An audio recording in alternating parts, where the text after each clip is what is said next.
चल, अरे कहाँ गायब हो गया? आज अपना है लेक्चर नंबर 8।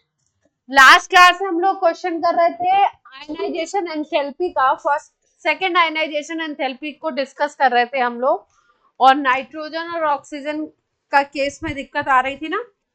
फ्लोरीन और कार्बन तो डिस्कस हो गया था, नाइट्रोजन और ऑक्सीजन डिस्कस हो गया था, फ्लोरीन और नाइट्रोजन में दिक्कत थी, है ना।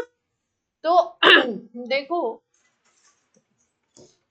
अपना जो क्वेश्चन था वो रिलेटेड था सेकेंड आईई से, सेकेंड आयनाइजेशन एंथैल्पी से, ठीक है। इसका फिर मैंने डेटा चेक किया कि भाई डेटा क्या है, इसका कितना कितना डिफरेंस है सेकेंड आईई में, है ना।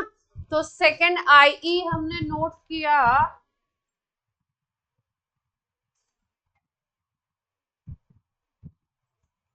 अनन्या तुम्हारे पास है ना डेटा?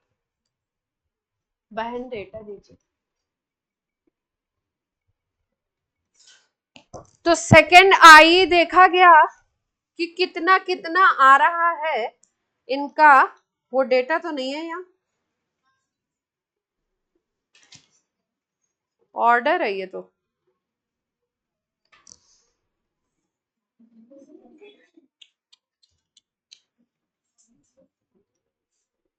तो हम लोग जो बात कर रहे थे ना कि ऑक्सीजन का तो सबसे ज्यादा हो रहा है और कार्बन का क्या हो रहा है, सबसे कम हो रहा है। उसके बाद हम लोग बात कर रहे थे नाइट्रोजन और फ्लोरीन की, उसमें दिक्कत आ रही थी। तो फ्लोरीन का देखा गया डेटा कि लगभग तो ऑक्सीजन के पास है लेकिन ऑक्सीजन से थोड़ा कम है।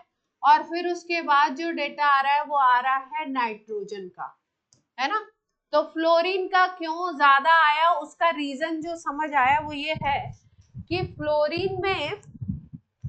फ्लोरीन में जो टेंडेंसी होती है, फ्लोरीन की स्पेशल एक टेंडेंसी है जिसको अभी हम लोग डिस्कस करेंगे, इलेक्ट्रोनिगेटिविटी। इलेक्ट्रोनिगेटिविटी का मतलब होता है इलेक्ट्रॉन को पुल करने का पावर। तो पूरी जितनी पीरियोडिक टेबल में जितने भी एलिमेंट हैं उसमें सबसे ज्यादा इलेक्ट्रोनिगेटिविटी फ्लोरीन के पास होती है। इसको मेजर करने के लिए स्केल, एक स्केल हम लोग पढ़ेंगे उसको बोलते हैं पाउलिंग स्केल, उसमें सबसे ज्यादा इलेक्ट्रोनिगेटिविटी फ्लोरीन की आती है, वो भी है मेजर की गई है 4। मतलब इलेक्ट्रॉन को खींचने की पावर सबसे ज्यादा किसकी है, फ्लोरीन की है। तो क्योंकि बहुत हाई इलेक्ट्रोनिगेटिव एलिमेंट है ये, तो इसका नेचर बेसिकली कैसा है फ्लोरीन का, फ्लोरीन का नेचर है इलेक्ट्रॉन गेन करने का। इसका नेचर कैसा है, इलेक्ट्रॉन गेन करने का है। अब फ्लोरीन के आउटर शेल में हमारे इलेक्ट्रॉन थे कितने, 1s2 2s2 और 2p क्या था, 5 था। एक इलेक्ट्रॉन निकाल दिया था तो ये सिस्टम बन गया था 2p4। वैसे इसका नेचर कैसा है, इलेक्ट्रॉन गेन करने का है। हमने पहला इलेक्ट्रॉन निकाला तो उसको निकालने में एनर्जी अच्छी खासी उसमें भी लगेगी, लेकिन पहला इलेक्ट्रॉन तो फिर भी इजीली निकल जाएगा। जब सेकेंड इलेक्ट्रॉन हम निकाल रहे हैं तो बहुत हाई अमाउंट लगता है एनर्जी का।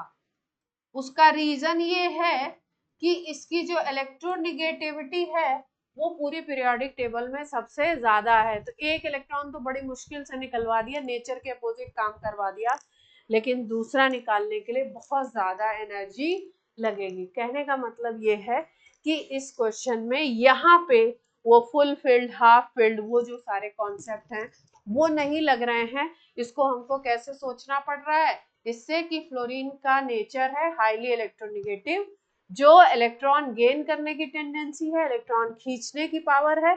तो देना इसका बिल्कुल क्या हो गया, अपोजिट बात हो गई।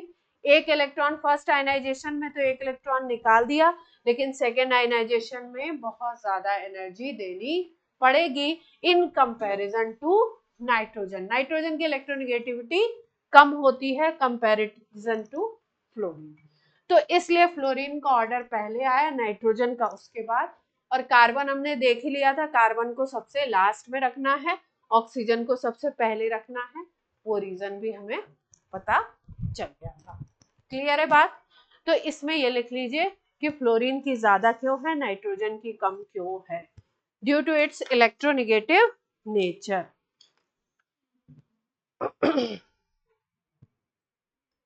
Because fluorine is highly electronegative in periodic table.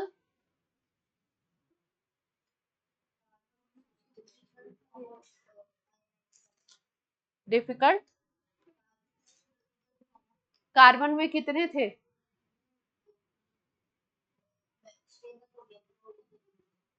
1s2 2s2 2p2 था ना कार्बन में, यही था। पहला इलेक्ट्रॉन निकालने पर 2p1 बना, दूसरा इलेक्ट्रॉन निकाला तो कितना बना 2p, 2p1 गायब हो गया तो 2s2 बन गया, स्टेबल बन गया। अनस्टेबल से स्टेबल सिस्टम बन रहा है, अच्छी बात है।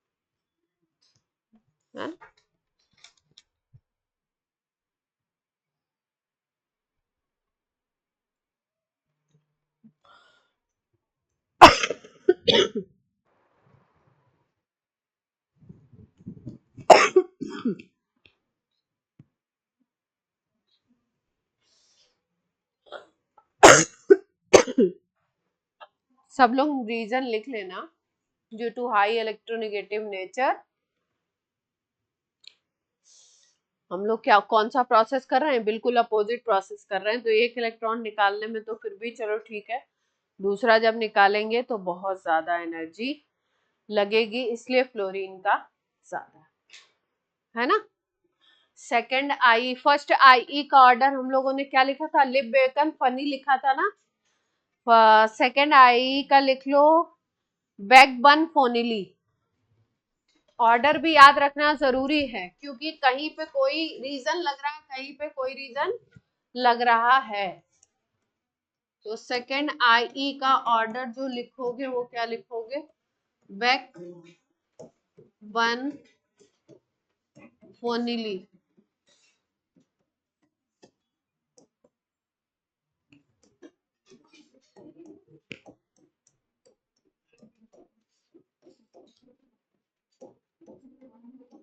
ये सेकंड का ऑर्डर है, बैक वन फोनिली। सेकंड आई का ऑर्डर है, पहले आई का लिखा था ना हमने, सेकंड ग्रुप के फर्स्ट आई का ऑर्डर लिखा था हमने, ये सेकंड आई का ऑर्डर है।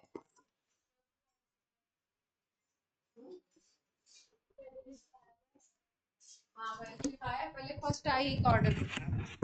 अभी किसका लिख लिया हमने,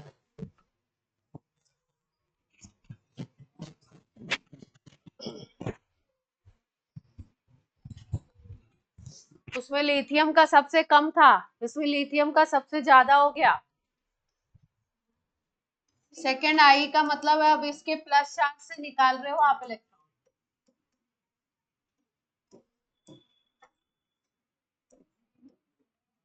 अब इसके प्लस चार्ज से निकाल रहे हो अब आप इलेक्ट्रॉन। एक इलेक्ट्रॉन पहले निकल चुका है, अब इसके प्लस चार्ज से निकाल रहे हो।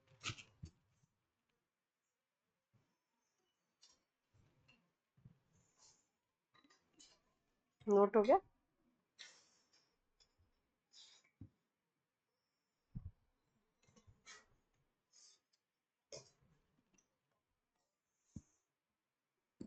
इनऑर्गेनिक में थोड़ा सा ये चीज आती है अपने पास कि अपने को मतलब जैसे कि आपको लॉजिक सिखाए जाते हैं कि इस क्वेश्चन को ऐसे सोचना है, लेकिन कई बार वो लॉजिक वहां पे अप्लाई नहीं होता है, कोई और रीजन लगने लगता है, वहां पे कोई और डोमिनेटिंग फैक्टर आ जाता है।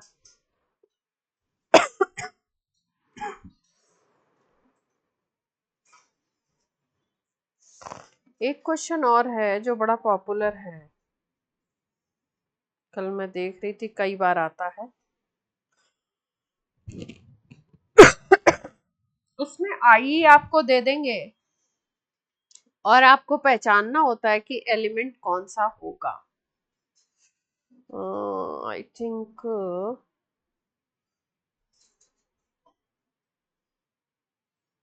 एन अवस्थी है क्या किसी के पास, आज नहीं लाए? एन अवस्थी में भी दो तीन है ऐसे कुछ।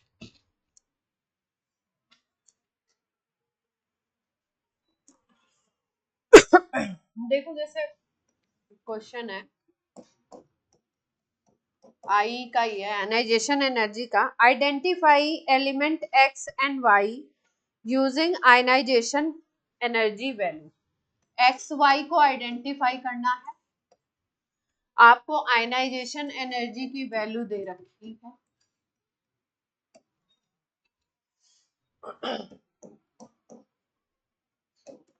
फर्स्ट आईई दे रखा है और सेकंड आईई दे रखा है। फर्स्ट आईई एक्स के लिए दे रखा है 495 और इसके लिए दे रखा है 731 और सेकंड आई एक्स के लिए दे रखा है 4563 और इसके लिए दे रखा है 1450, है ना। और ऑप्शन से अपने एक्स और वाई को देखते हुए, पहले ऑप्शन में एक्स है Na, वाई है Mg, सेकंड ऑप्शन में एक्स है Mg, वाई है F, थर्ड ऑप्शन में एक्स है Mg, वाई है Na, अपोजिट कर दिया फर्स्ट ऑप्शन का, और फोर्थ में सेकंड का अपोजिट कर दिया है।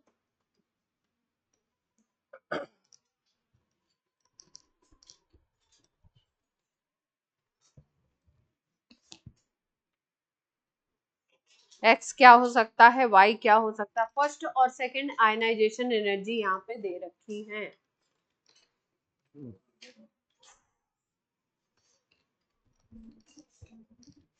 चलिए सोचिए, थोड़ा सा डेटा देख के सोचना है इसको।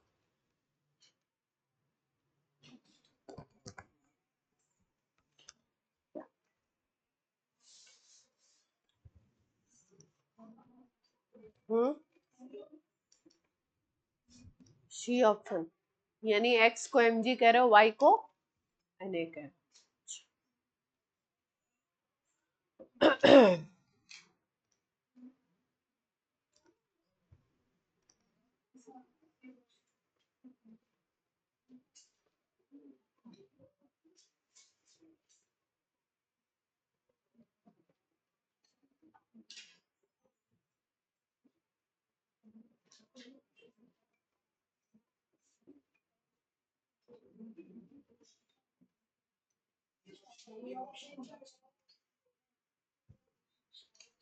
ये होना चाहिए। और लोग सोचे, बताएं जरा।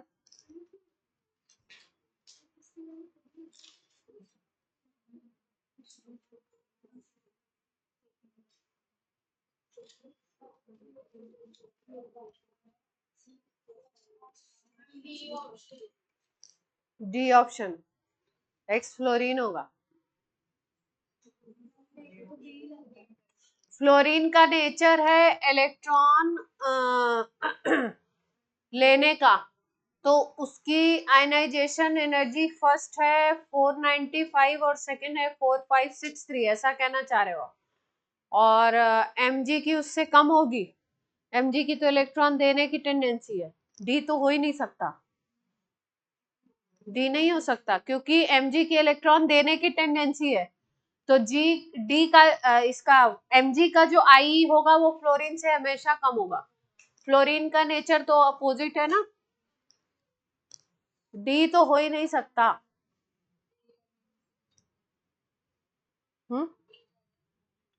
यही लग रहा है। अच्छा,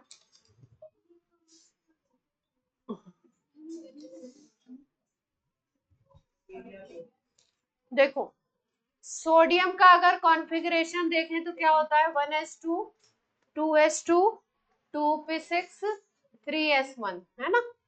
तो आउटर शेल में एक इलेक्ट्रॉन है, फर्स्ट ग्रुप का एलिमेंट है। जितने लेफ्ट हैंड साइड के एलिमेंट होते हैं, लेफ्ट हैंड साइड के जो एलिमेंट होंगे, लेफ्ट हैंड साइड का एलिमेंट का मतलब है पीरियोडिक टेबल में ग्रुप नंबर 1 ग्रुप नंबर 2 ये सब लेफ्ट में, इनकी टेंडेंसी होती है इलेक्ट्रॉन देने की, ये अच्छे मेटल्स होते हैं तो इलेक्ट्रॉन देने की खुद की टेंडेंसी है, इसका मतलब इनका ionisation energy, first ionisation energy तो लो ही होगा, कम ही होगा। तो 3s1 में से अगर एक इलेक्ट्रॉन निकालते हो तो इलेक्ट्रॉन ये देना चाहता ही है, क्योंकि कॉन्फ़िगरेशन अब किसका बन जाएगा, नियॉन का बन जाएगा, स्टेबल कॉन्फ़िगरेशन बन जाएगा। तो इसलिए खुशी खुशी ये काम करेगा। खुशी खुशी काम करने का मतलब है वैल्यू फर्स्ट आई की क्या होगी, छोटी होगी, बहुत बड़ी वैल्यू नहीं होगी। फिर उसके बाद सेकेंड आई की बात हो रही है। अब सेकेंड आई में देखो ये भी फुल है, ये भी फुल है, और 2p6 भी क्या है, फुल है। पूरा स्टेबल कॉन्फ़िगरेशन है ये। अगर हम बोले तो इनर्ट गैस नियॉन का कॉन्फ़िगरेशन है, 10 इलेक्ट्रॉन सिस्टम है, यानी नियॉन का कॉन्फ़िगरेशन है। इनर्ट गैस का आराम से सिस्टम बन चुका है। अब इलेक्ट्रॉन इसमें से सेकंड वाला निकालोगे तो हाई एनर्जी देनी पड़ेगी। स्टेबल सिस्टम हो चुका है, तो यहाँ पे देखो अच्छी खासी हाई एनर्जी है। वहां पे लगभग 500 थी, यहाँ पे कितनी हो गई, लगभग 4,500, है ना। तो बहुत अच्छी हाई एनर्जी है, तो ये सोडियम से थोड़ा मैच कर रहा है। सेकंड वाला देखते हैं, मैग्नीशियम। अब सोडियम और मैग्नीशियम में अगर कंपेयर करोगे तो बोलोगे सोडियम और मैग्नीशियम में कंपेयर करके देखते हैं। मैग्नीशियम को देखो, मैग्नीशियम का होता है 1s2 2s2 2p6 3s2, ठीक। पहला इलेक्ट्रॉन निकालो, इलेक्ट्रॉन देने की टेंडेंसी है तो फर्स्ट इलेक्ट्रॉन तो आराम से निकलेगा ही, 3s1 बन गया। दूसरा भी थोड़ा आराम से ही निकल, थोड़ी दिक्कत होगी, थोड़ी दिक्कत इसलिए होगी क्योंकि पॉजिटिव चार्ज अब आ चुका है, तो इलेक्ट्रॉन निकालना पहले के कंपैरिजन में तो डिफिकल्ट होगा। इसका मतलब पहली आई से सेकंड आई इसका बड़ा तो होगा ही होगा। लेकिन अब क्या होगा, अब स्टेबल सिस्टम नियॉन का बन रहा है ना। किसका सिस्टम बन गया अब ये, नियॉन का। Mg+2 किसका सिस्टम बन गया, इनर्ट गैस का, ठीक। तो हम कह सकते हैं कि इसको दूसरा इलेक्ट्रॉन निकालने में भी खुशी हो रही है, ऐसा कुछ बहुत ज्यादा दुख नहीं है। बहुत ज्यादा दुख नहीं है तो बहुत हाई वैल्यू नहीं है। 700 से कितनी हुई, डबल ही हुई। यहाँ पे देखो कितने का चेंज आ रहा है, 500 से लगभग 4,500 हो गया, 9 टाइम्स हो गई। 500 से 4,500 हो गई, यानी कि कितनी हो गई आपकी, 9 टाइम्स हो गई। और यहाँ पे देखो 731 से 1450 हो रही है, डबल ही हो रही है ना। तो यानी कि इसको सेकेंड इलेक्ट्रॉन निकालने में भी फर्स्ट के कंपैरिजन में तो दिक्कत है, क्योंकि पॉजिटिव चार्ज अटेन कर चुका है। ज्यादा तो है फर्स्ट से, लेकिन सेकेंड आई उतना ज्यादा भी नहीं है। उसका रीजन ये है कि उसके बाद भी इनको कॉन्फ़िगरेशन कैसा मिल रहा है, स्टेबल, ठीक। इतनी बात क्लियर है। अब बोलेंगे कि ये वाले डेटा को आपने सोडियम और मैग्नीशियम को कैसे कंपेयर किया कि किसका फर्स्ट ज्यादा होगा किसका कम होगा। तो सोडियम आता है आपका फर्स्ट ग्रुप में, यहाँ थर्ड पीरियड होता है, सोडियम आता है फर्स्ट ग्रुप में, और मैग्नीशियम कहाँ पे आता है, सेकेंड ग्रुप में। और हमने ये सीखा है कि जब लेफ्ट टू राइट जाते हैं, लेफ्ट टू राइट जाते हैं तो आयनाइजेशन एनर्जी क्या होती है, इंक्रीज करती है। जनरल ट्रेंड यही है, पीरियोडिक टेबल में लेफ्ट टू राइट जाएंगे तो आयनाइजेशन एनर्जी इंक्रीज करेगी, यानी सोडियम की फर्स्ट आयनाइजेशन एनर्जी से मैग्नीशियम की फर्स्ट आयनाइजेशन एनर्जी ज्यादा होगी। तो सोडियम का डेटा हमने मैग्नीशियम की ज्यादा होगी, सोडियम की कम होगी, क्योंकि लेफ्ट टू राइट इंक्रीज हो रहा है। तो हमने देख लिया सोडियम की कम है और मैग्नीशियम की ज्यादा वाला डेटा ले लिया। तो इस हिसाब से फर्स्ट ऑप्शन बन गया। अब बोलो, अब कोई क्वेश्चन पूछना है? पीछे वाली स्लाइड में क्या रह गया,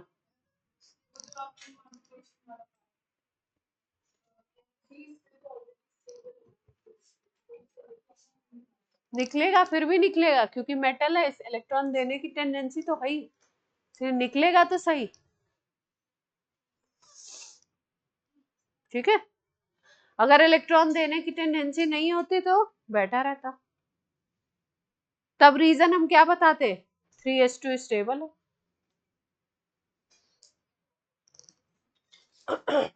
नोट कर लिया।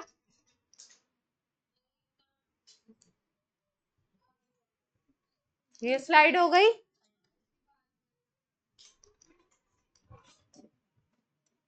ये तुम्हारा 21 का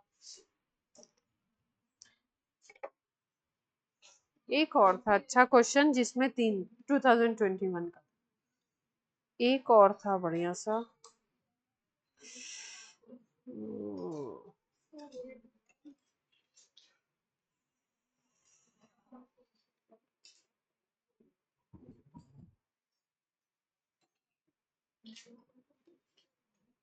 क्योंकि जब तक कंपैरेटिव क्वेश्चंस नहीं करेंगे तब तक बात ना बनने वाली है ना।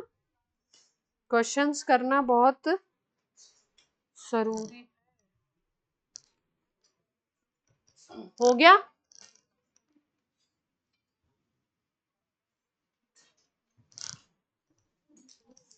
क्वेश्चन करेंगे नहीं तो कंपेयर नहीं कर पाएंगे, फिर अप्रोच क्वेश्चन नहीं करेंगे तो गड़बड़ होगा। चलिए एक और कर लीजिए, अरेंज बताएंगे। हाँ क्या नोट नहीं हो पाया, ये क्या रह गया, जल्दी करो।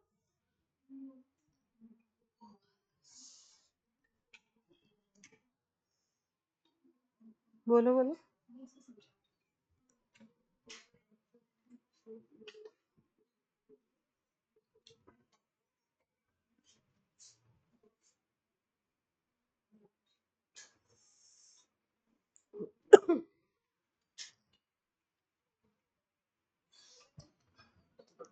हाँ नया टॉपिक भी स्टार्ट करेंगे, इलेक्ट्रॉन गेन एंथैल्पी, है ना।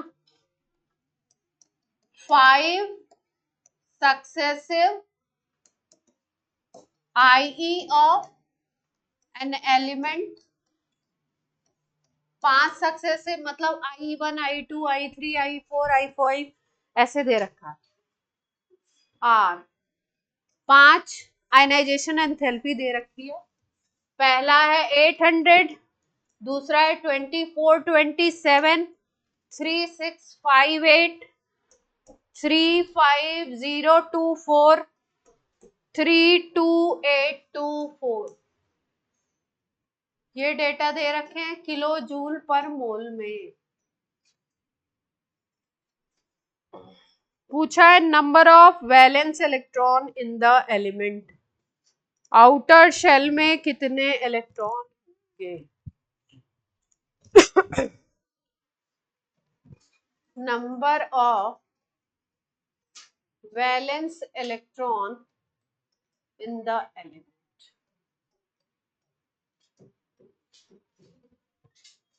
देखो ध्यान से,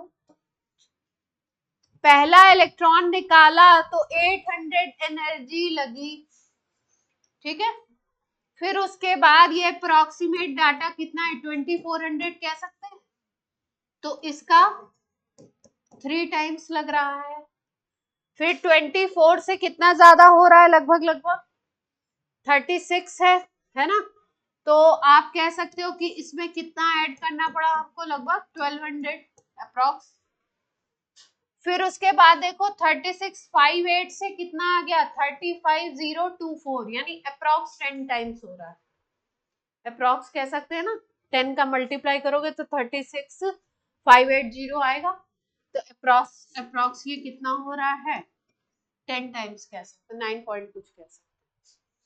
फिर उसके बाद यहाँ पे क्या हो रहा है, देखो डिप आ रहा है, थोड़ा सा कम है 35024, फिर 32824 आ रहा है, यानी कि थोड़ा सा स्लाइड डिक्रीज आ रहा है ना। पहला इलेक्ट्रॉन निकाला 800, दूसरा निकाला उसका 3 टाइम्स, तीसरा निकाला 1200 थोड़ा सा और प्लस हो गया, चौथा इलेक्ट्रॉन निकालते हैं तो बहुत ज्यादा एनर्जी का डिफरेंस आता है ना। 3600 से कितना आ गया आपका, 3600 से कितना आ गया 10 टाइम्स डेटा हो गया। इसका मतलब तीसरा इलेक्ट्रॉन निकालने में बहुत ज्यादा दिक्कत आई, है ना। इसका मतलब ये कह सकते हैं कि शायद जब हमने तीसरा नहीं चौथा निकालने में बहुत दिक्कत आई, इसका मतलब जब हमने पहला दूसरा निकाल दिया तो उसके बाद सिस्टम शायद स्टेबल बन गया हो, यहाँ पर आकर के शायद सिस्टम क्या बन गया हो, स्टेबल बन सकता है, हो सकता है यहाँ तक आने पे सिस्टम स्टेबल हो गया हो।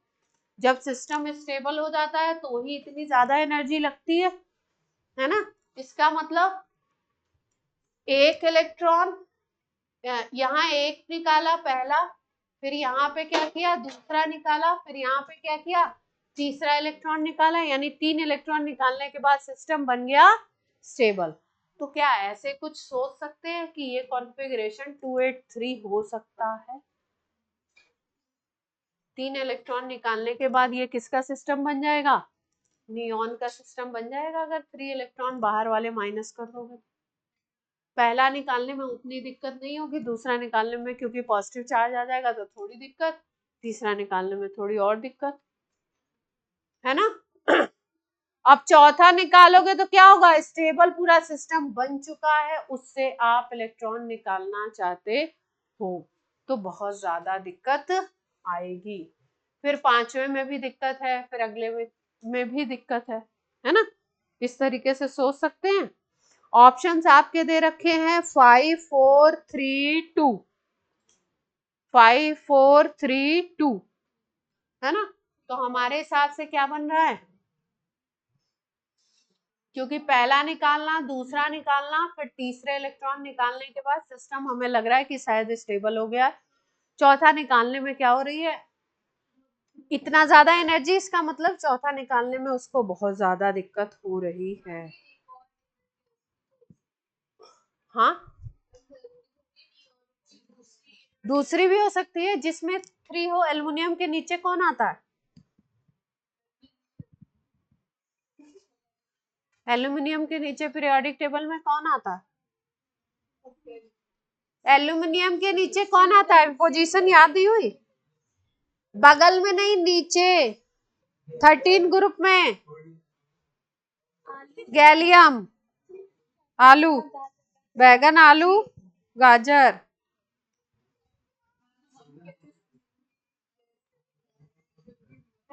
है। यही यही तो मैं विजुलाइज कराना चाह रही हूँ आपको, यही टेक्निक है, यही क्या है, क्वेश्चंस को सॉल्व करने की कि टेक्निक है। गार्गी ने पूछा कि हम कैसे समझेंगे कि हम इस तरीके से अंदाजा लगाएं कि क्या है, तो हमको थोड़ा सा रेशियो देखना पड़ेगा कि इलेक्ट्रॉन्स निकाल रहे हैं तो कितना कितना एनर्जी हमको अप्रॉक्स देनी पड़ रही है। पहले ही हमने हिसाब किताब क्या लगाया कि पहला निकाला तो 800 की दिक्कत, दूसरा निकाला तो 2400 की दिक्कत, तीसरा निकालना तो 3600 की दिक्कत। अभी यहाँ तक 1000 में चल रहा था डेटा, 2000 में डेटा चल रहा था, 3000 में डेटा चल रहा था, अब किस में चलने लगा डेटा, 35,000 में। 35,000 3000 से बहुत ज्यादा हो गया, 10 टाइम्स हो गया। तो यानी कि यहाँ पे आने पे दिक्कत ज्यादा है, यानी यहाँ तक तो इलेक्ट्रॉन निकाल सकते हो आप, परमिसिबल हो, उसके बाद निकालोगे तो दिक्कत है, आप इनर्ट गैस कॉन्फ़िगरेशन को डिस्टर्ब कर रहे हो, ऐसे अंदाजा लगा। हाँ बोलिए।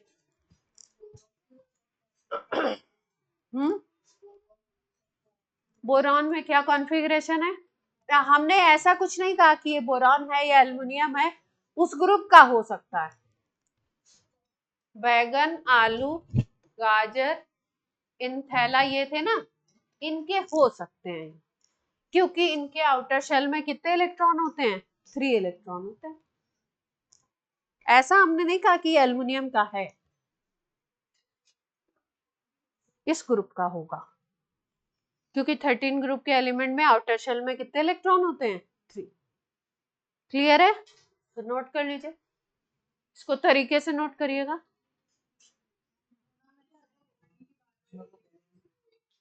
हाँ हाँ, नहीं, अलग अलग डेटा आएंगे,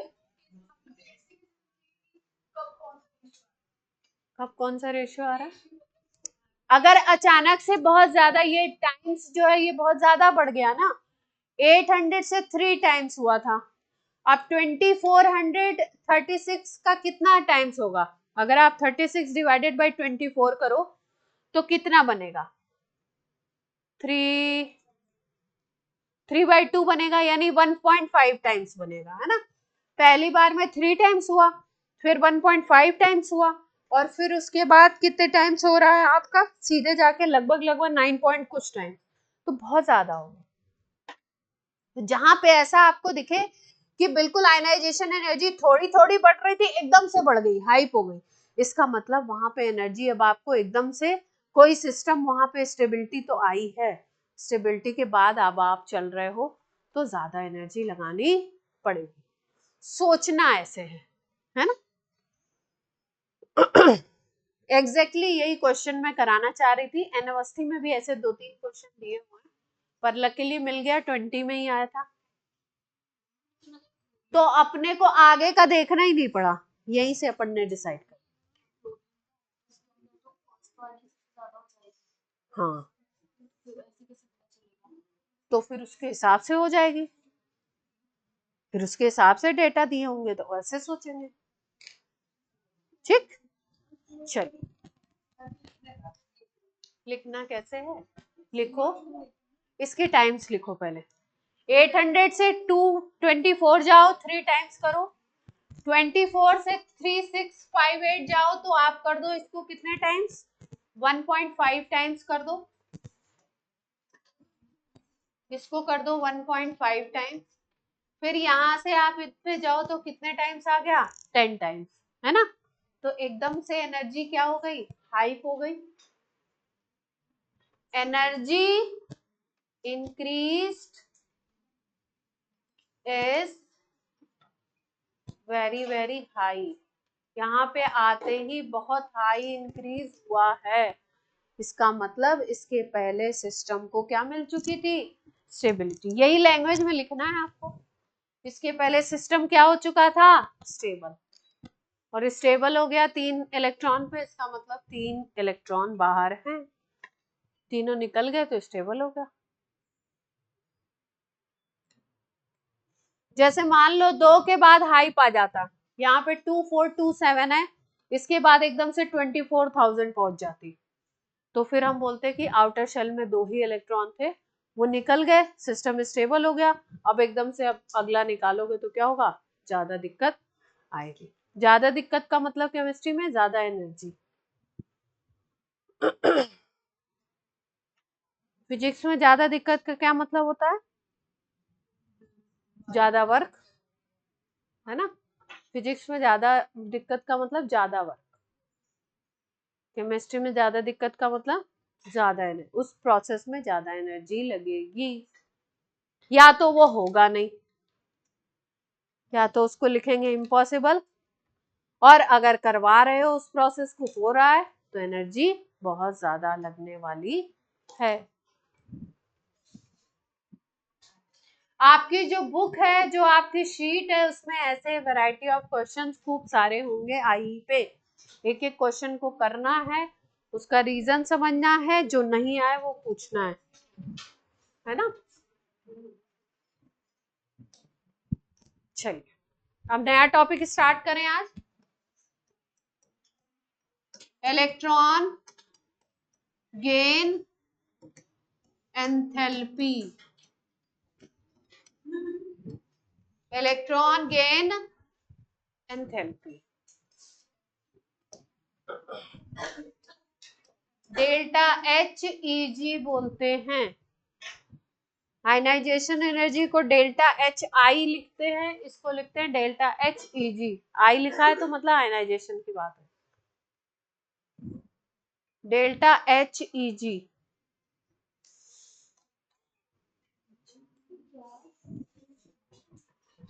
इजी वर्ड है, इलेक्ट्रॉन गेन। चलिए, इलेक्ट्रॉन एफिनिटी भी कहते हैं, थोड़ा सा डिफरेंस होता है इसमें, इलेक्ट्रॉन एफिनिटी भी कहते हैं इसको, क्या है समझते हैं।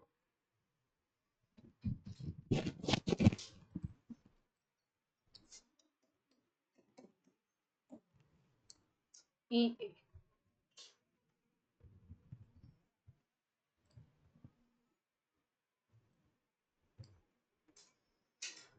आयनाइजेशन एनर्जी में हमने बात करी थी, सिंगल आइसोलेटेड गैसियस एटम से एक इलेक्ट्रॉन निकालेंगे, जितनी एनर्जी लगेगी उसको बोलते थे आयनाइजेशन एनर्जी। इसमें क्या करना है, सिंगल आइसोलेटेड गैसियस एटम को एक इलेक्ट्रॉन देना है। वहां पे सिस्टम के ऊपर पॉजिटिव चार्ज आता था, यहाँ पे इलेक्ट्रॉन का गेन होगा, इसलिए कैसा चार्ज आएगा, नेगेटिव चार्ज। और इस प्रोसेस में जितनी एनर्जी रिलीज होगी, या कभी कभी इस प्रोसेस में जो ऐसे सिस्टम होते हैं जो इलेक्ट्रॉन लेना नहीं चाहते हैं, अगर उनको इलेक्ट्रॉन दिया जाता है तो वहां पे एनर्जी आपको देनी पड़ती। नेचर के अपोजिट कभी भी काम करेंगे तो एनर्जी सप्लाई करनी पड़ेगी। यहाँ पे इलेक्ट्रॉन गेन एंथैल्पी का मोटा मोटा मतलब क्या है, किसी भी सिंगल आइसोलेटेड गैसियस एटम को जब एक इलेक्ट्रॉन दोगे तो जितनी एनर्जी निकले उसको हम लोग कहते हैं, जितनी एनर्जी बाहर आएगी कम आउट, उसको हम बोलेंगे electron gain enthalpy. Electron gain करने से वो एटम कितना खुश हुआ, उसने कितनी एनर्जी रिलीज की, उसको हम बोलते हैं इलेक्ट्रॉन गेन एंथैल्पी। ज्यादातर केसेस में इसकी वैल्यू नेगेटिव आती है क्योंकि इलेक्ट्रॉन रिलीज एनर्जी बाहर निकलती है, लेकिन कुछ केसेस ऐसे भी देखेंगे जहाँ पे इसकी वैल्यू क्या आएगी, पॉजिटिव आएगी, तो उसका मतलब हम ये समझेंगे कि वो इलेक्ट्रॉन लेना नहीं चाहता है, उसको अगर इलेक्ट्रॉन दिया जा रहा है तो आपको एनर्जी सप्लाई करनी पड़ेगी रादर देन एनर्जी बाहर निकलने के। ठीक है, तो इलेक्ट्रॉन गेन एंथैल्पी की डेफिनेशन लिख लीजिए, it is amount of energy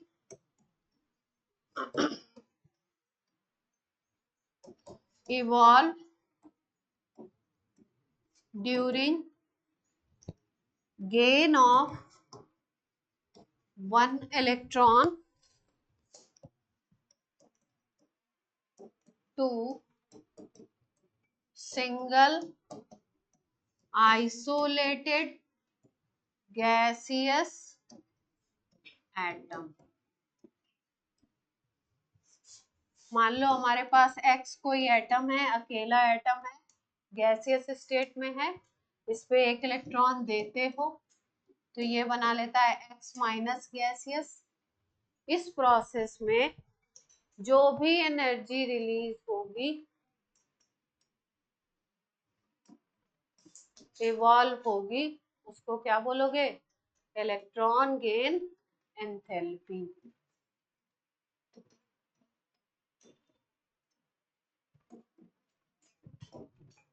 इसको क्या बोलेंगे, इलेक्ट्रॉन गेन एंथैल्पी।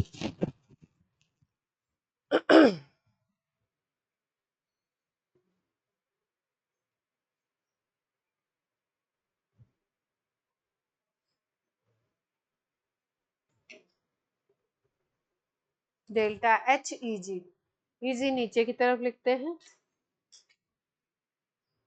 पढ़ते हैं इलेक्ट्रॉन गेन एंथैल्पी।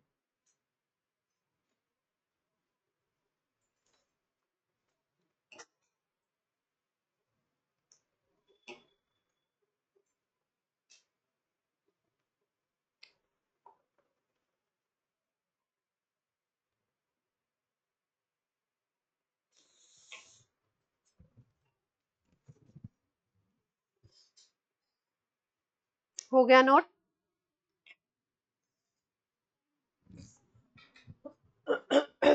जैसे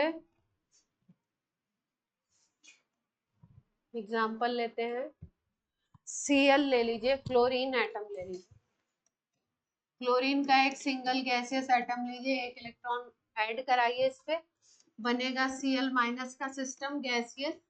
यहाँ पे एनर्जी निकलती है -349 किलो जूल पर।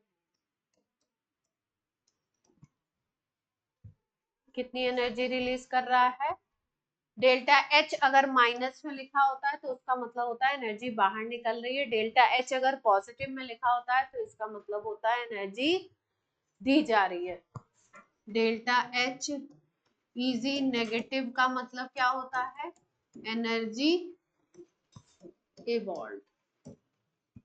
और अगर किसी केस में डेल्टा एच इजी आपका पॉजिटिव आ रहा है, इसका मतलब एनर्जी सप्लाई करनी पड़ रही है।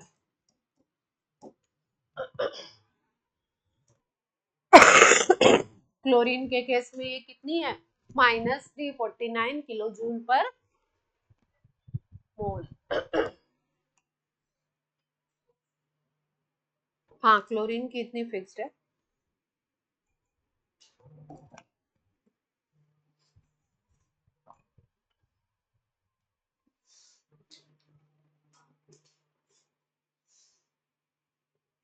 क्लियर है बात?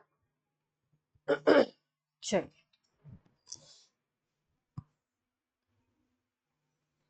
नोट हो गया?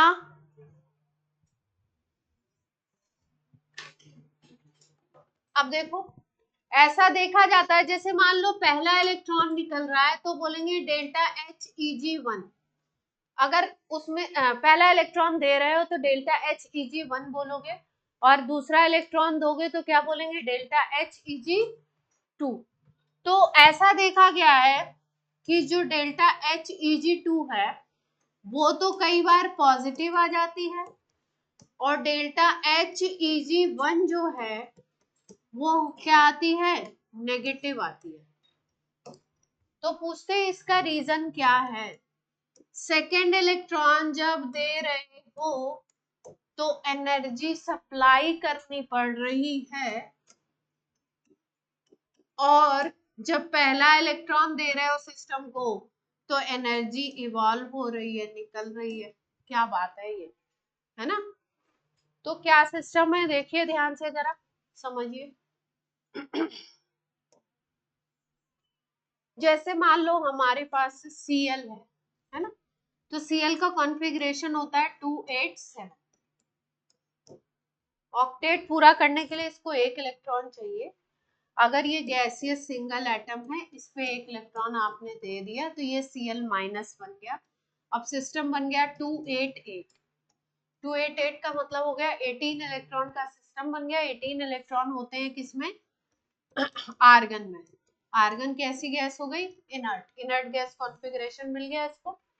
अब यहाँ पे जो एनर्जी लगी वो लगी डेल्टा Heg1 लगी, जिसकी वैल्यू हमने याद करी अभी 349 माइनस में 349, यानी 349 किलो जूल एनर्जी निकली अगर इसका 1 मोल ले रहे हो तो।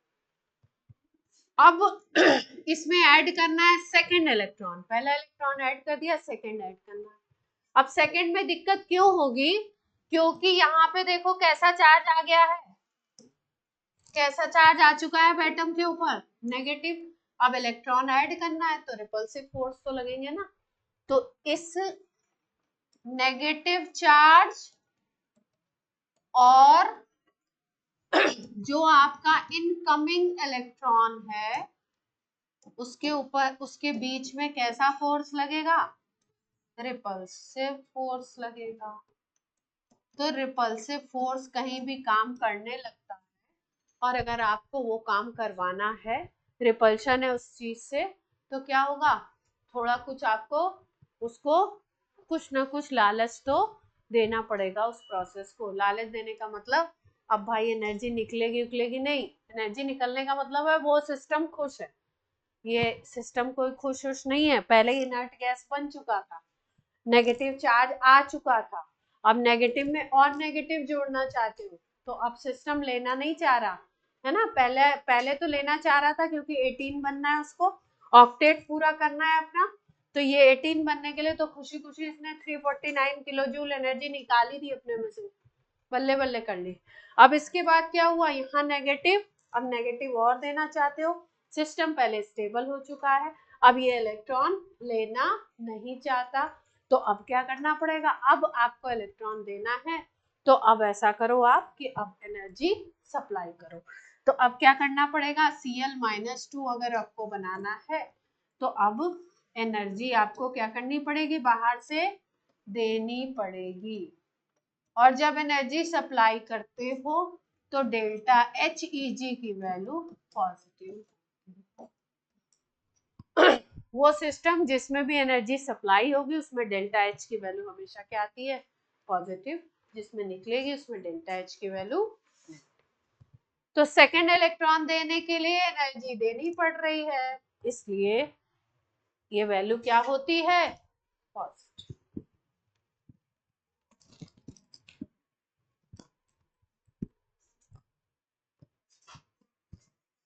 बात क्लियर हो रही है सबको? दीवा,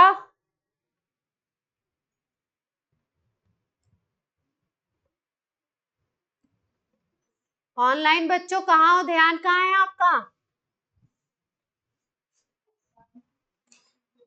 आ गया, समझ आ गया?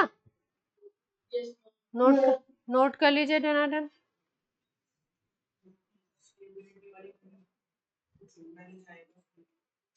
हाँ, और नेगेटिव चार्ज भी आ गया ना, रिपल्शन तो करेगा ही थोड़ा सा।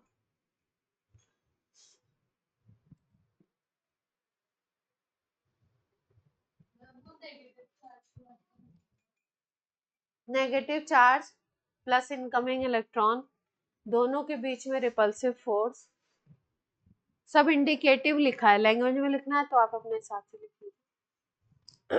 दोनों के बीच में रिपल्सिव फोर्स, रिपल्सिव फोर्स होगा तो प्रोसेस होना नहीं चाहता है तो एनर्जी सप्लाई करो, सप्लाई करोगे तो डेल्टा एच ईजी की वैल्यू पॉजिटिव। तो इसका मतलब फर्स्ट जो इलेक्ट्रॉन गेन एंथैल्पी होती है वो ज्यादातर कैसी होती है? नेगेटिव। और सेकंड जो होती है वो ज्यादातर कैसे होती है? पॉजिटिव।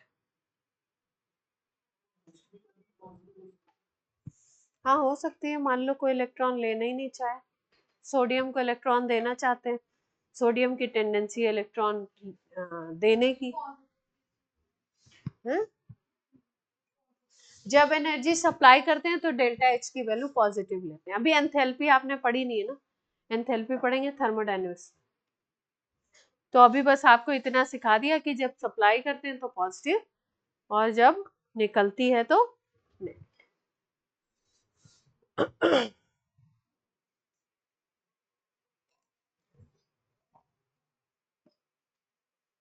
ठीक है, अब पीरियोडिक ट्रेंड पढ़े, फिर उसके बाद एक्सेप्शन वगैरह पढ़ा जाए, है ना? क्या दिक्कतें क्या है, क्या एक्सेप्शन?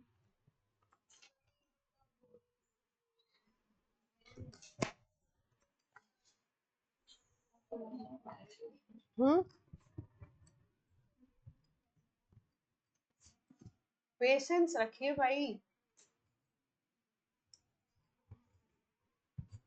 अभी तो आपका सब शुरू ही हुआ है, आप अभी से सब्जेक्ट से ऐसे होंगे तो कैसे काम बनेगा?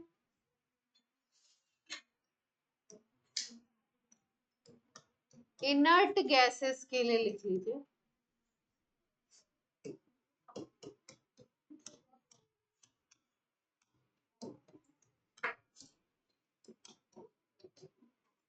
इनर्ट गैसेस के लिए इसकी वैल्यू क्या होगी? पॉजिटिव, क्योंकि इनर्ट गैसेस का सिस्टम तो कंप्लीट है ना। इनर्ट गैसेस का सिस्टम क्या है? कंप्लीट है। हीलियम को अगर देखोगे तो क्या होता है सिस्टम? 1s2। नियॉन का देखोगे तो क्या होता है? 1s2 2s2 2p6। आर्गन का देखोगे तो 1s2 2s2 2p6 3s2 3p6। सारा सिस्टम फुलफिल्ड है, इलेक्ट्रॉन लेना क्यों चाहेगा? और इलेक्ट्रॉन अगर नहीं लेना चाहता है और आप चाहते हो दो, तो फिर दो एनर्जी। नेचर के अपोजिट काम करना है तो एनर्जी सप्लाई करनी पड़ेगी। तो डेल्टा एच क्या हो जाएगा? पॉजिटिव। तो रीजन पॉजिटिव होने का क्या है? रीजन क्या है? Stable system. सिस्टम क्या है? स्टेबल है, ऑक्टेट कंप्लीट है। कोई भी सिस्टम इलेक्ट्रॉन लेगा या देगा तब जब उसको ऑक्टेट वगैरह कंप्लीट करना है, आउटर शेल में 8 इलेक्ट्रॉन करने हैं। ऑलरेडी कंप्लीट सिस्टम है तो इलेक्ट्रॉन लेना या देना दोनों ही नहीं चाहेगा।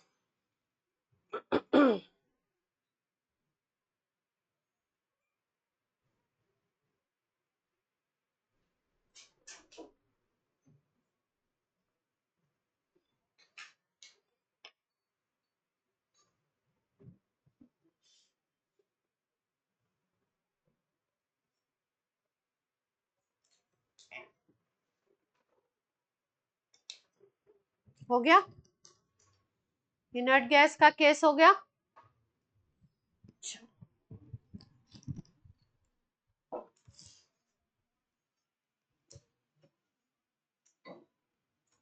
क्या बात है तुम लोग, आज कैसे हो रहे हो?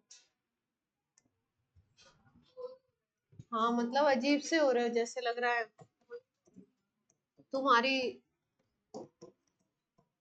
जान ही निकाल रही हूँ मैं। पीरियोडिक ट्रेंड्स, पीरियोडिक ट्रेंड्स, क्या ट्रेंड चलेगा इसका? टॉप टू बॉटम आने में और लेफ्ट टू राइट जाने में। अगर आप पीरियड में जाते हो लेफ्ट टू राइट, पीरियड में कहा जाए? लेफ्ट टू राइट, पीरियड में जाओ लेफ्ट टू, लेफ्ट में है फर्स्ट ग्रुप, सेकंड ग्रुप, है ना, और राइट पोजीशन में अगर देखो तो पी ब्लॉक आ जाता है आपका 13 group, 14 group, 15 group, 16 group, 17 group, है ना। तो लेफ्ट टू राइट अगर जाते हैं तो हम लोग ऐसा देखते हैं कि इफेक्टिव न्यूक्लियर चार्ज जो है वो बढ़ता है, और अगर इफेक्टिव न्यूक्लियर चार्ज बढ़ेगा तो अट्रैक्शन क्या होगा? बढ़ेगा। अट्रैक्शन अगर बढ़ेगा तो इसका मतलब ये है कि जो आपकी इलेक्ट्रॉन गेन एंथैल्पी की वैल्यू होगी वो बढ़ेगी।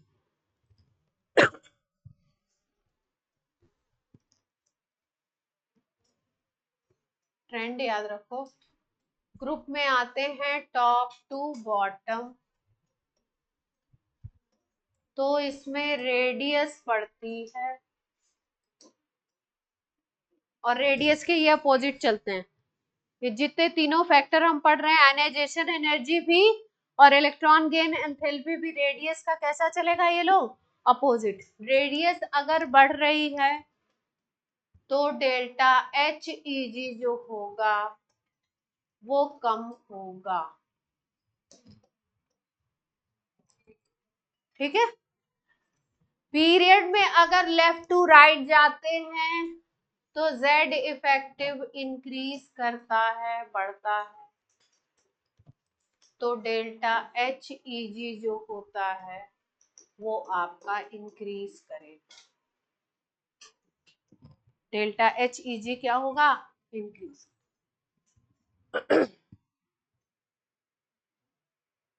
लेफ्ट टू राइट में बढ़ेगा।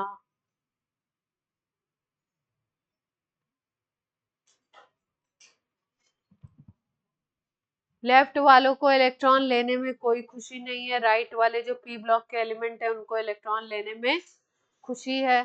पी ब्लॉक में भी अगर कंपेयर करो 13 और 14 और 17 को कंपेयर करोगे तो 17 की सबसे ज्यादा होती है ना। अगर हम लोग बोले तो लिख लीजिए 17 group have highest electron gain enthalpy. पूरी पीरियोडिक टेबल में 17 ग्रुप जो सबसे राइट में है उसकी हाईएस्ट इलेक्ट्रॉन गेन एंथैल्पी है। हम्म, हाँ, सबसे ज्यादा एनर्जी, सबसे ज्यादा खुश होता है ये इलेक्ट्रॉन लेकर, सबसे ज्यादा एनर्जी रिलीज करेगा। और इस 17 ग्रुप में भी फ्लोरीन, क्लोरीन, ब्रोमीन, आयोडीन है, इसकी हम लोग बात करते हैं। ये नोट हो गया? ये अभी आगे स्लाइड पे बात, यहां तक हो गया। 17 ग्रुप में भी फ्लोरीन, क्लोरीन, ब्रोमीन, आयोडीन है, इसमें भी सबसे ज्यादा जो है वो Cl की है, हाईएस्ट डेल्टा एच ई जी।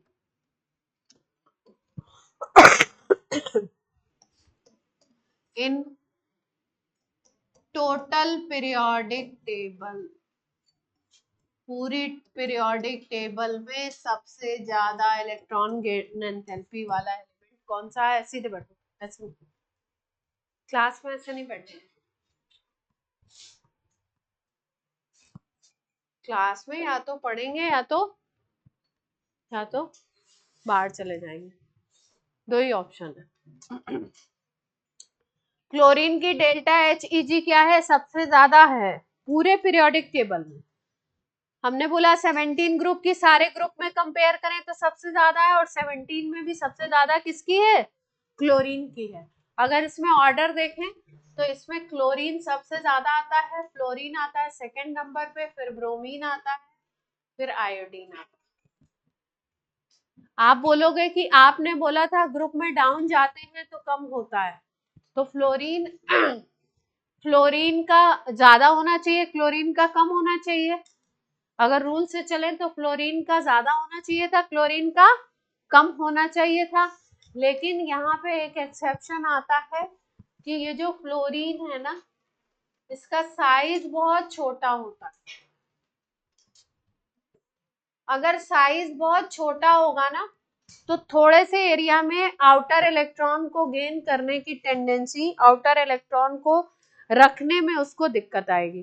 तो इस वजह से यहाँ पे फ्लोरीन का ज्यादा ना हो करके क्लोरीन का ज्यादा हो जाता है।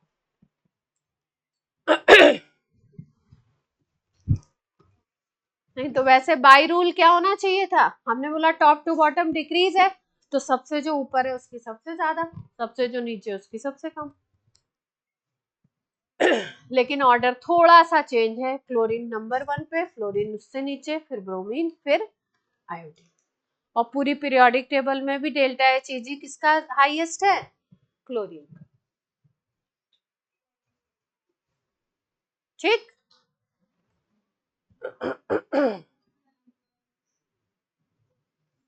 अभी कहाँ, बस अभी तो बहुत टाइम है।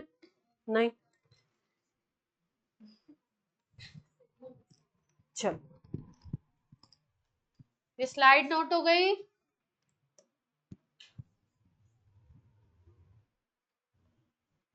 अब देखो, जैसे 15 ग्रुप बना लो, 16 बना लो, 17 बना लो, एक कंपैरिजन कर रहे हैं हम लोग।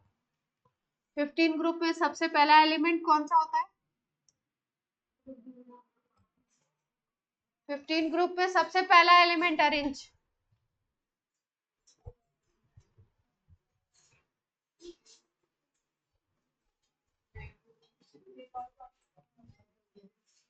पीरियोडिक टेबल नहीं याद करेंगे तो कैसे काम चलेगा। नेपाल, पाकिस्तान, ऑस्ट्रेलिया, सब बुखारी। 16 में कौन सा ऑक्सीजन, ओल्ड स्टाइल से। 17 में कौन है, फिर कल, बाहर, आई, आंटी। ठीक है, ध्यान से देखो। बात करी जा रही है डेल्टा HEG की। डेल्टा HEG की बात करें तो लेफ्ट टू राइट जाएंगे तो इंक्रीज होगी।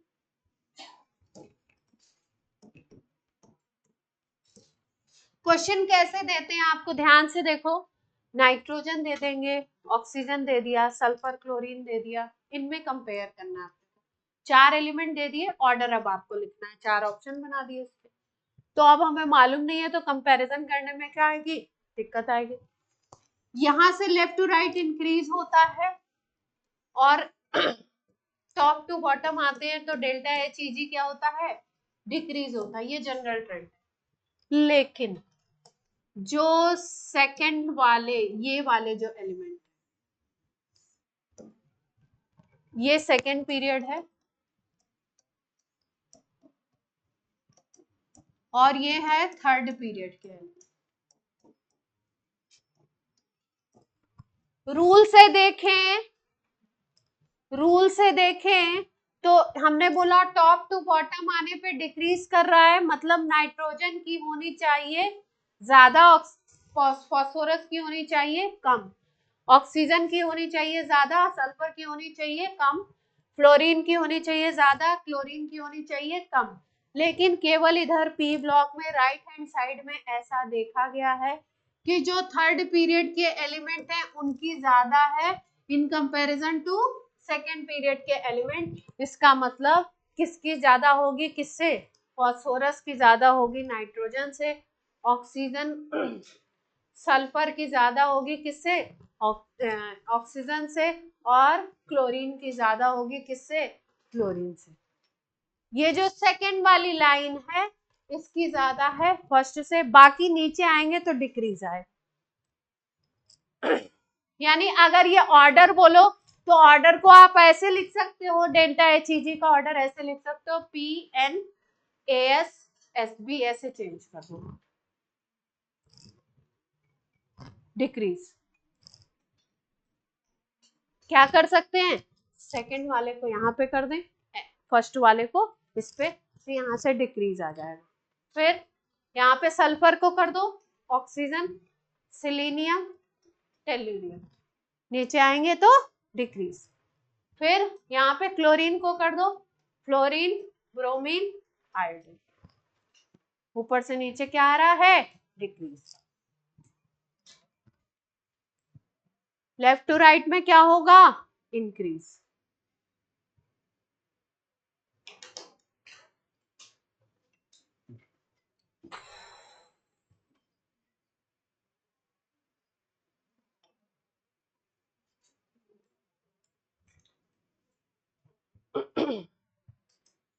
अब इससे क्वेश्चन जो आते हैं वो आते हैं आपके 4 एलिमेंट देते हैं और 4 एलिमेंट में आपको ऑर्डर सेट करना होता है, किसका सबसे ज्यादा किसका सबसे कम। तो दो दो के पेयर बना के हम लोग ऑर्डर सेट करते हैं, दो दो के क्या करेंगे, पेयर बनाएंगे और फिर हम लोग इसमें ऑर्डर सेट करेंगे।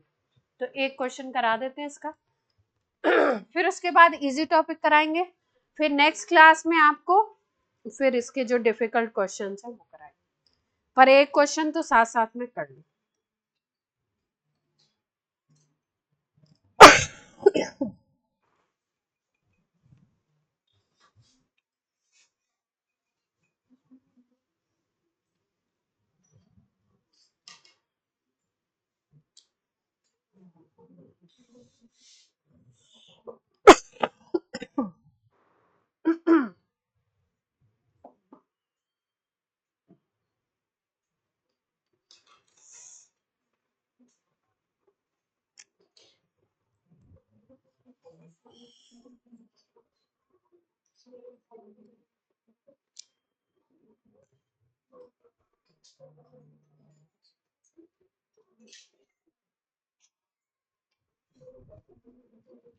अच्छा एक चीज और समझ लो, इसमें इसकी भी जरूरत पड़ती है अपने को।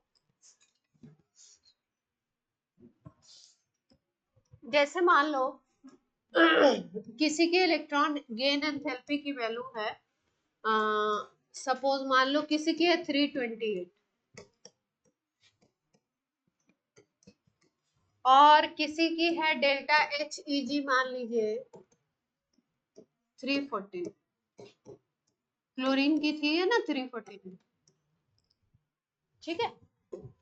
तो इसमें नेगेटिव तो ये दिखाता है कि कितनी एनर्जी मतलब एनर्जी रिलीज हो रही है, इसके बारे में इंफॉर्मेशन है।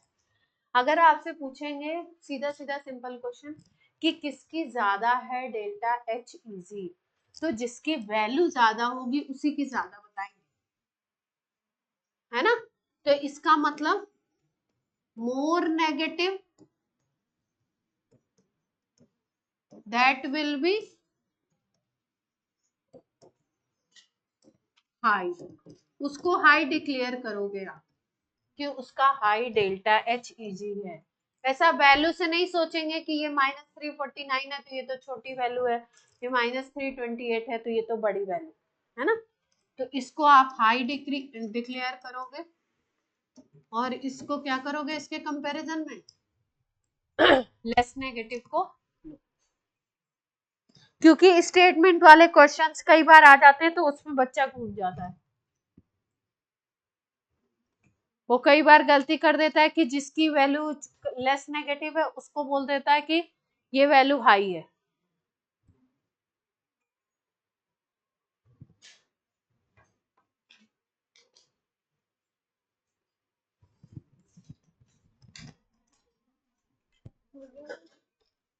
क्वेश्चन हो गया? क्वेश्चन कहाँ हुआ अपना?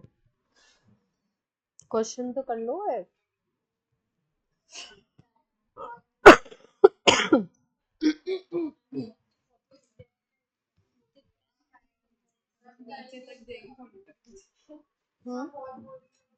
बहुत ज्यादा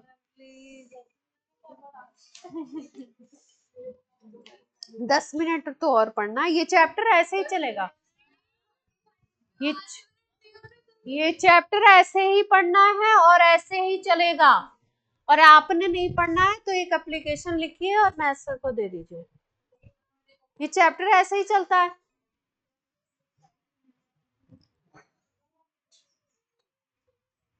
रोज ये कहने से काम थोड़ी चलेगा। आप रोज ये कहेंगे तो ऐसा ही चलेगा ये चैप्टर। इसी तरीके के क्वेश्चन आते हैं।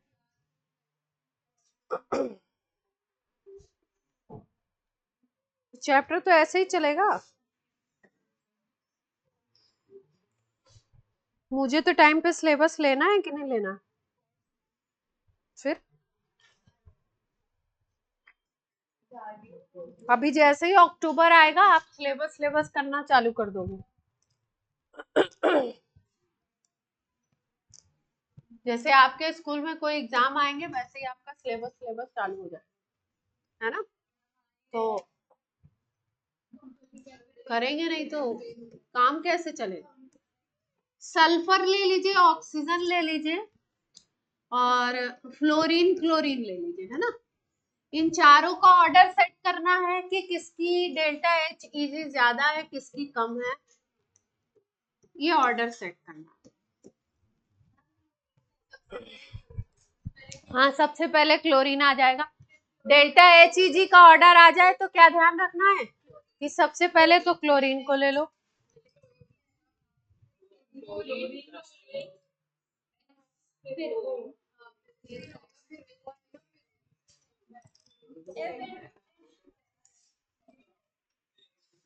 पीरियोडिक टेबल में ये थी इनकी पोजीशन, यही तो थी। इसकी ज्यादा थी, इसकी ज्यादा थी, इससे 2 का पेयर तो यही बन गया। ऑक्सीजन की कम है सल्फर से और फ्लोरीन की कम है क्लोरीन से, है ना? ये ऑर्डर तो पता ही था। और दूसरा ऑर्डर क्या है? लेफ्ट टू राइट अगर जाए, लेफ्ट टू राइट जाए तो क्या होता है? इंक्रीज होता है। इसका मतलब हमें ये पता चल गया कि ऑक्सीजन से ज्यादा होगी फ्लोरीन की और सल्फर से ज्यादा होगी किसकी? क्लोरीन की। अब सेट हो जाएगा। अब बताओ अब क्या ऑर्डर बनेगा? छोटे से चलो, छोटे से सबसे छोटा।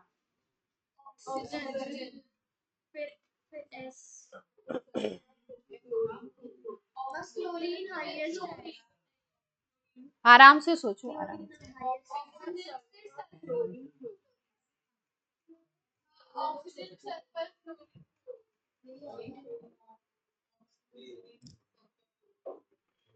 ऑक्सीजन से बड़ा सल्फर का कर दिया, फिर क्लोरीन का ले लिया।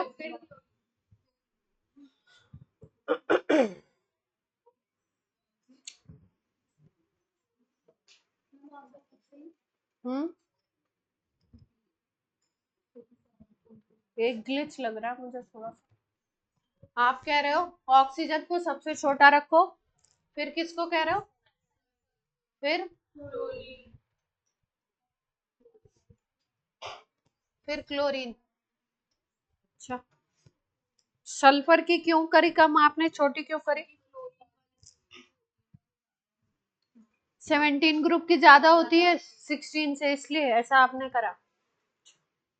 ऑक्सीजन फ्लोरीन क्लोरीन की तो वैल्यू भी याद रखनी है आपको, इसका काम भी आता है। तो ऑक्सीजन फ्लोरीन क्लोरीन की तो याद ही है, 349 माइनस में -349 क्लोरीन के सामने लिख लीजिए।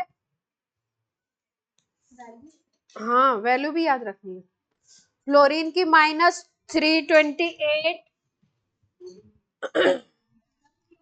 Cl की -349, फ्लोरीन की -328,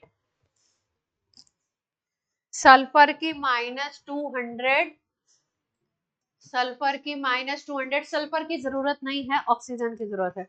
ऑक्सीजन की -141,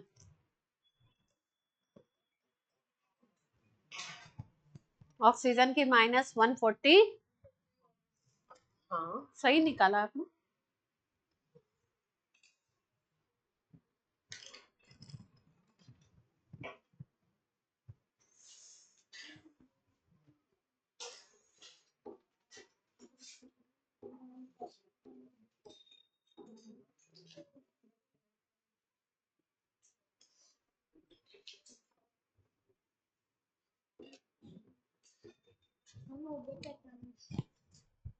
हो गया।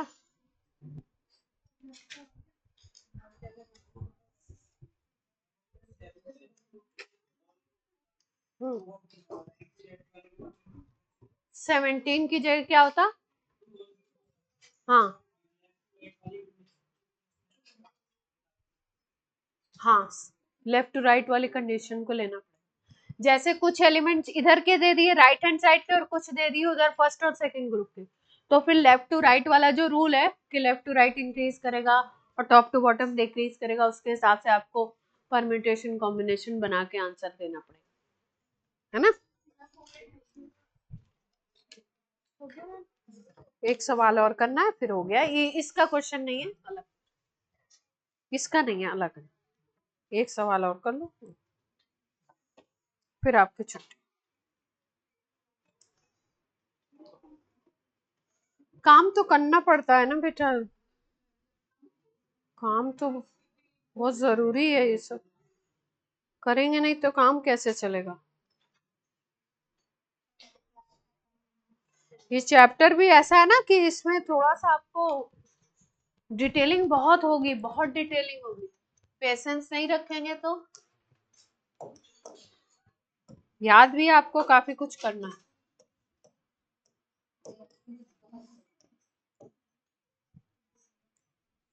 ब्लॉक बताना है आपने, एक एस ब्लॉक का है, एक पी ब्लॉक का है, एक डी का है, एक एफ का है। कौन सा किसका है बताना है।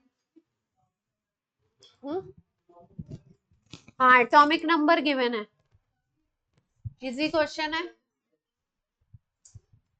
चलो भाई, अरे बुक देख के नहीं बताना है, अपना दिमाग चलाइए।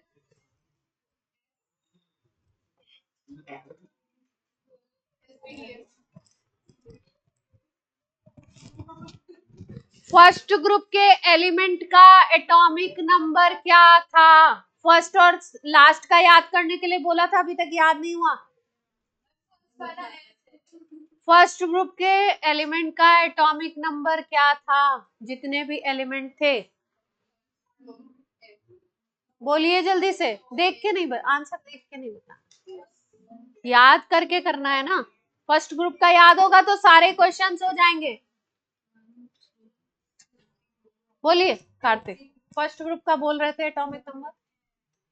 फर्स्ट ग्रुप में हाइड्रोजन को भी कंसीडर कर ले तो 1 हो जाएगा, फिर लिथियम का 3, फिर सोडियम का कितना लेते हैं 11, फिर पोटेशियम का 19, फिर पोटेशियम के बाद कौन है 18 और प्लस कर दें 37, रुबिडियम होगा शायद, और सीजियम में कितना प्लस करें 32, 18 और एक बार और तो कितना बनेगा 55, और फिर उसके बाद 32 प्लस कर दो कितना बन जाएगा। ठीक है, अब ध्यान से देखो, ये 37 दिखाई दे रहा है, तो 37 सीधे सीधे किसका हो गया आपका एस ब्लॉक हो गया ना फर्स्ट। ठीक, एफ ब्लॉक के एलिमेंट का सीधे सीधे बता दिया था मैंने, कहां से शुरू होते हैं 58 से 71 तक की सीरीज है एक, और एक एफ ब्लॉक की सीरीज कहां से कहां तक की थी 90 से लेकर के 103 तक थी ना, लॉरेंसियम 103 तक। तो इसमें देखो कोई है क्या रेंज में 58 से 71 में कौन फंसेगा 65, तो एफ ब्लॉक का ये हो गया। ठीक है, अब देखो ध्यान से, अब बचता है 52, है ना, 52 बचता है, तो 52 देखो कैसे करें, फर्स्ट ग्रुप में ये 55 है ना, तो इसके पहले यहाँ पे 18 ग्रुप अगर देखो यहाँ पे, तो 18 ग्रुप में जैसे जहाँ पे 37 है इसके ऊपर यहाँ 36 होगा, और जहाँ पे यहाँ 55 है 37 के सामने यहाँ पे होगा 54, है ना, इस तरीके से होगा 18 ग्रुप में पोजीशन, क्योंकि एक बढ़ के यहाँ पे फर्स्ट में होता है, 18 में उससे एक कम होता है। तो अगर 54 पे 18 ग्रुप है तो 52 कहाँ आएगा, 53, 52 यहाँ पे आएगा, ऐसे बढ़ेंगे ना भाई, इधर से इधर एटॉमिक नंबर बढ़ता है, तो अगर यहाँ पे 18 ग्रुप था पी ब्लॉक, तो ये कौन सा ग्रुप हो जाएगा, अगर इसका ग्रुप पूछे तो ये 17, और ये कौन सा हो जाएगा ग्रुप, 16 ग्रुप, तो 16 ग्रुप किस में आता है, पी ब्लॉक में।